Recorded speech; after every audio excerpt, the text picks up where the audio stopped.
मैं ज्योति Saxena, MS college Bikaner से। Student, हम आज एक नया टॉपिक स्टार्ट कर रहे हैं, सामाजिक प्रशासन की समस्या। सामाजिक प्रशासन लोक प्रशासन का ही एक पार्ट है। सामाजिक प्रशासन के द्वारा हम शासन की नीति, कार्यक्रम और जनताओं की जो भी इच्छाएं हैं प्रशासन के प्रति, उन सबको पूरी करते हैं। आज की बात करें हमारी वर्तमान व्यवस्था में, तो यहाँ पर विशेषज्ञ तो और ध्यान ज़्यादा दिया जा रहा है और ये माना जा रहा है कि किसी भी जो समस्या जो बहुत महत्वपूर्ण है उसका समाधान विशेषज्ञों द्वारा ही किया जाना चाहिए। जैसे अगर हम एग्जाम्पल लेते हैं मेडिकल में, तो पहले दो ही तरह के डॉक्टर थे, एक तो फिजिशियन और दूसरा सर्जन। वहीं फिजिशियन शाखा अब सारे रोगों की जांच करती है और ट्रीटमेंट करने के बजाय शरीर के अंगों की प्रकृति, रोग और उपचार के अनुसार उनका स्पेशलाइजेशन हो रहा है। जैसे अब हार्ट, स्टोमक और अलग अलग जो भी डिजीज़ है उनके अलग अलग स्पेशलिस्ट होते हैं। इसी तरह हम सर्जरी की बात करते हैं तो हड्डी, पेट, सिर, कान, गले जैसी समस्याएं अलग अलग हैं और इनके भी अलग अलग स्पेशलिस्ट होते हैं। ऐसे ही हम अगर प्रशासन में हम इस तरह की बात करते हैं तो कल्याण मंत्रालय के काम अब सामाजिक न्याय अधिकारिता मंत्रालय, जनजाति मंत्रालय, बाल विकास मंत्रालय के रूप में अलग अलग मंत्रालयों को दिए गए हैं। सामाजिक प्रशासन में जहां एक और पंचवर्षीय योजनाओं के माध्यम से समाज कल्याण का काम किया जा रहा था, वहीं और इन योजनाओं को आर्थिक नियोजन से भी जोड़ा गया। 7वीं पंचवर्षीय योजना में स्वर्गीय श्री राजीव गांधी का ये कहना था कि विकास कल कारखाने, बांधों या सड़कों का नहीं बल्कि लोगों का होना चाहिए। लोगों के विकास का लक्ष्य मानवीय संदर्भों में उन भौतिक, सांस्कृतिक और आध्यात्मिक पूर्तियों से हो तो वो सर्वोच्च मूल्य कहलाता है। प्रधानमंत्री का यह कहना था कि समस्त नागरिकों के संपूर्ण विकास के महत्व को बताया जाना चाहिए। इसलिए अब ये ज़रूरी है कि हमें समाज की महिला, बच्चे, बुजुर्ग और पिछड़ी जातियों के कल्याण को महत्व देना चाहिए और जो सामाजिक, आर्थिक और राजनीतिक दृष्टि से व्यक्ति कमज़ोर हैं उनके विकास और सुरक्षा के काम में लग जाना चाहिए और जो प्रशासन इन कार्यों को करता है वो सामाजिक प्रशासन कहलाता है। लेकिन सामाजिक प्रशासन के उद्देश्य और कार्य बहुमुखी हैं। वर्तमान में आज लोक प्रशासन की भूमिका लोक कल्याणकारी राज्य में नियामकीय कार्यों के साथ साथ विकास कार्यों की ओर भी बढ़ती जा रही है। इसलिए आज के प्रशासन को हम प्रशासनिक विकास या प्रशासन का विकास भी कहें तो इसमें कोई बुराई नहीं होगी। लोक प्रशासन के क्या जो एक भाग है सामाजिक प्रशासन, इसके उद्देश्य बहुमुखी और व्यापक हैं। इसको अपने कार्य करने में बहुत सारी समस्याओं का सामना करना पड़ता है। इसकी पहली प्रॉब्लम है सामाजिक प्रशासन का बिखरा हुआ कार्य क्षेत्र। सामाजिक प्रशासन जितनी समाज की आवश्यकताएं हैं उतना ही बड़ा सामाजिक प्रशासन है। सामाजिक संरचना, सुरक्षा और विकास के कार्य करने के लिए भारतीय प्रशासनिक व्यवस्था इतनी उलझी है कि हर कार्य के लिए अनेक विभागों का योगदान रहता है। शिक्षा और हेल्थ ऐसे विभाग हैं जो सामाजिक प्रशासन के दायरे में शामिल हो सकते हैं। सामाजिक प्रशासन अपने कार्यों को करने के लिए स्वास्थ्य मंत्रालय, गृह मंत्रालय, श्रम मंत्रालय आदि के साथ समन्वय स्थापित करके कार्य करता है।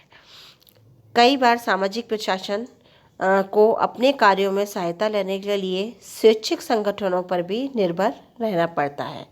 स्वैच्छिक संगठन केंद्रीय समाज कल्याण मंडल, सामाजिक न्याय अधिकारिता मंत्रालय और राज्यों के समाज कल्याण विभागों के साथ अलग अलग कार्यक्रमों के संचालन में अनुदान प्राप्त करते हैं।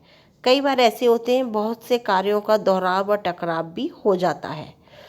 स्वास्थ्य मंत्रालय ने पोषाहार कार्यक्रम, समकेतिक बाल विकास सेवा, महिला और बाल विकास कार्यक्रम प्रारंभ किए हैं। श्रमिकों से संबंधित जो भी कार्य है, उन कार्यों का और उनके कानूनों का क्रियान्वयन श्रम मंत्रालय के द्वारा किया जाता है। सामाजिक प्रशासन में अनुसूचित जाति, जनजाति, गरीब व्यक्तियों से संबंधित कार्य, हर कार्य के लिए हर विभाग होता है और वो विभाग उनसे संबंधित कार्य करता है। स्वैच्छिक संगठनों पर कोई नियंत्रण की व्यवस्था नहीं होती, ना ही मंत्रालयों के बीच समन्वय होता है। सामाजिक न्याय और अधिकारिता मंत्रालय का जब ये कार्य करता है तो एक और तो इनके पास कर्मचारियों का अभाव होता है, दूसरी ओर बजट भी नहीं होता। ये इनकी सबसे बड़ी समस्या होती है। दूसरी इसकी समस्या है समन्वय की समस्या। सामाजिक प्रशासन के द्वारा जो कार्य किए जाते हैं वो वास्तव में कार्य विभिन्न मंत्रालयों के मध्य होते हैं, जैसे उद्योग मंत्रालय, श्रम मंत्रालय, मानव संसाधन मंत्रालय, अनुसूचित जाति जनजाति, महिला बाल विकास मंत्रालय, स्वास्थ्य मंत्रालय।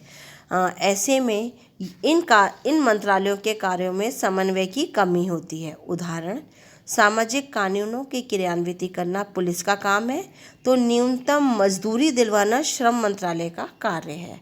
इस तरह स्वास्थ्य और शिक्षा दो ऐसे काम हैं जो विकास में महत्वपूर्ण भूमिका निभाते हैं, लेकिन इन विभागों में आपस में समन्वय की कमी होती है। विभागों को एक दूसरों के कार्यों का पता ही नहीं होता। परिणाम यह निकलता है कि कार्यों में विलंब होता है और दोहराव, टकराव और अतिराव की संभावना बनी रहती है। साथ ही जब केंद्र और राज्यों के मध्य जब कार्य होते हैं, जैसे सामाजिक विकास से संबंधित स्वास्थ्य, पुलिस, कृषि राज्य सूची के विषय हैं, जबकि शिक्षा, परिवार कल्याण और जनसंख्या समवर्ती सूची के विषय हैं। इसी तरह विवाह, सामाजिक नियोजन भी समवर्ती सूची का विषय है। इसलिए इन पर कानून केंद्र सरकार बनाती है। ऐसी स्थिति में सरकार के बहुत सारे कार्य प्रभावित होती हैं। उदाहरण के लिए भिक्षावृत्ति को दूर करने हेतु केंद्र सरकार ने अब तक कोई कानून नहीं बनाया है, जबकि एक राष्ट्रीय स्तर की समस्या है। राजस्थान समेत 15 राज्यों में भिक्षावृत्ति नियंत्रण के लिए कोई प्रयास नहीं किए गए हैं। ऐसे में राज्य सरकार उदासीन रहती है, क्योंकि उनको लगता है योजनाएं तो केंद्र सरकार के द्वारा बनाई जाएगी। कई बार राज्य सरकार उन योजनाओं को अपने ऊपर केंद्र सरकार ने थोप दिया है, वो ऐसा मानती है, और कई बार वित्त आयोग की सिफारिशें भी केंद्र राज्य संबंधों को प्रभावित करती है। परिणाम स्वरूप सामाजिक प्रशासन अपने कार्यों के प्रति उदासीन हो जाता है। केंद्रीय समाज कल्याण मंडल और केंद्र सरकार के बीच केंद्रीय समाज कल्याण मंडल की स्थापना 1953 में शिक्षा मंत्रालय के प्रस्ताव से हुई थी और 1964 में यह मंडल सामाजिक सुरक्षा विभाग के अधीन आ गया था। वर्तमान में यह मंडल बाल विकास मंत्रालय के अधीन काम कर रहा है। मंडल का मुख्य कार्य स्वैच्छिक संगठनों को अनुदान और परामर्श देना होता है। महिला बाल विकास और स्वास्थ्य मंत्रालय भी समाज कल्याण से संबंधित कार्य कर रहे हैं, लेकिन एक और तो मंडल सरकारी कंपनी के रूप में पंजीकृत होने का दावा करता है, तो दूसरी ओर इसे बाल विकास मंत्रालय के अधीन भी कार्य करना पड़ता है, क्योंकि इसको अनुदान केंद्र सरकार देता है। ऐसे में मंडल के सामान्य निकाय के सदस्यों के निर्णय सरकारी सदस्यों के निर्णयों से प्रभावित हो जाते हैं और मंडल उतनी स्वतंत्रता से काम नहीं कर पाता जितना उसे करना चाहिए। ये एक सामाजिक प्रशासन की बहुत बड़ी समस्या है जो दिखाई देती है।